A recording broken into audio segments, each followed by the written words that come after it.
ഞാനിപ്പോൾ എളുപ്പത്തിന് നമ്മുടെ കയ്യിലാണ് എടുത്തിരിക്കുന്നത്. കയ്യിലോട്ട് എടുത്തിട്ട് മുടിയിൽ ഇങ്ങനെ ലൈറ്റായിട്ട് തൂത്ത് കൊടുക്കുക. അപ്പോൾ ഇത് നമ്മൾ ബാക്കി കളർ കൊടുക്കുന്ന പോലെ ഒന്നും വെക്കണ്ട. അപ്പോൾ നമുക്ക് അവധിയുള്ള ദിവസങ്ങളിൽ ഇങ്ങനെ തൂത്ത് എടുക്കുക. അത് കുറേ നേരം അവിടെ ഇരിക്കിടയ്ക്ക് അർജൻറ്റുള്ള ഓരോ മുടിയിലും തേച്ച് കൊടുക്കുക. അത് കഴിഞ്ഞ് കഴുകുമ്പോൾ ഷാമ്പു യൂസ് ചെയ്യും. ഇത് നമ്മുടെ ട്യൂബാണ്, മൈലാഞ്ചി ട്യൂബ് കട്ട് ചെയ്തിട്ട് കുറച്ച് നമ്മളൊരു പാത്രത്തിലോട്ട് എടുക്കുക.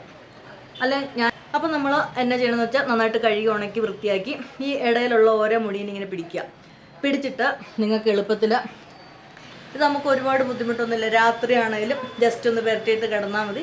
രാവിലെ നിങ്ങൾക്കത് കഴുകി ക്ലീൻ ആക്കിയാൽ മൈലാഞ്ചി ട്യൂബ് എടുത്തു കഴിഞ്ഞാൽ വായു കടക്കാത്ത രീതിയിൽ എന്തെങ്കിലും വെച്ച് ഒട്ടിച്ചിട്ട് ഫ്രിഡ്ജിൽ വെച്ചിരുന്നാൽ കളർ കിട്ടുള്ളൂ. അപ്പം പുതിയ ട്യൂബ് വാങ്ങിച്ചിട്ട് ഇതിന് ഒരുപാട് വിലയൊന്നുമില്ല. അപ്പോൾ നിങ്ങളൊന്ന് ട്രൈ ചെയ്യുക. Thank you. കട്ടിയുള്ള മുടി പെട്ടെന്ന് നരയ്ക്കില്ല. എന്നാൽ ചെമ്പിപ്പ് കലർന്നത് ആ മുടികളും നൈസ് മുടിയാണ് പെട്ടെന്ന് നരയ്ക്കണത്. ആ മുടിക്ക് മെലാനിൻ കുറവാണ്.